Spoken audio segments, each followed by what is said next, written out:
Thank you. How many people are concerned about eating genetically modified foods? Wow. How many people are farmers? How many people are gardeners? How many people eat? So it's relevant. When I travel around the world, one of the aspects of my talks is after I describe death and disease and deception, I then have to pump people up to get them to change their diets. Now, the process of getting people to reject genetically modified foods was simple around the world. All it took was education. All it took in Europe was a skeptical press reporting on the potential health dangers, or economic dangers, or environmental dangers, but particularly health.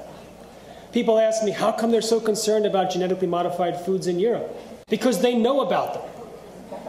So I was reading the European press next to the US press for many years. I was working as the vice president of marketing for a GMO detection laboratory. I was a spokesperson on technical issues on the subject and interviewed around the world. And I realized that most Americans had no idea what a genetically modified food was. And if they did, we probably wouldn't have this problem. So I was also aware that there was incredible material out there for a fun book. There was a scientist who went public with his concerns and was fired from his job after 35 years and silenced with threats of a lawsuit.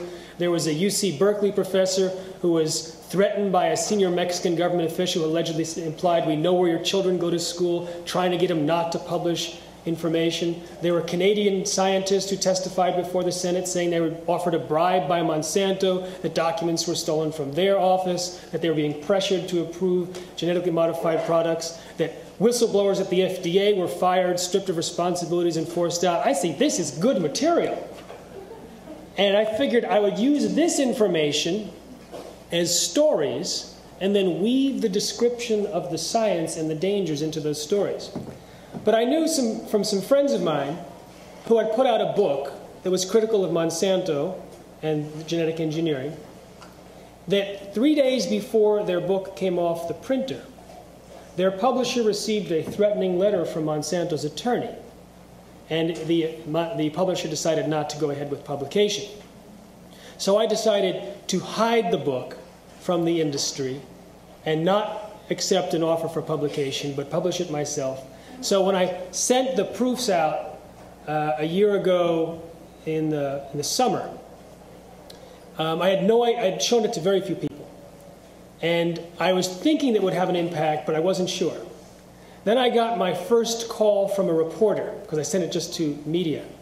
And this is sort of how it went. He said, "I just started reading the book last night at 11 o'clock. It's amazing. I never did this before. My girlfriend's been telling me about this for years. This stuff is incredible. This is evil. They're terrible." You know, it's like this was a reporter. He said to me, "Do you think I should write my congressman or senator?"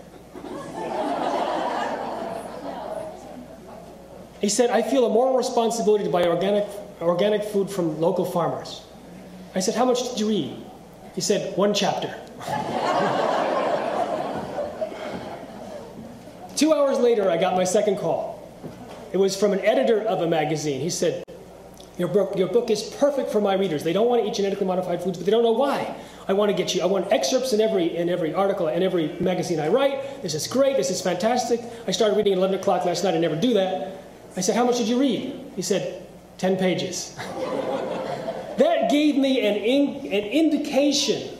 I'm telling you this because what happened since September 1st of last year was that I've been on a continuous trip now. I've been to about 135 cities, some of them several times, in 16 countries on 5 continents, and this is my last talk in that marathon run.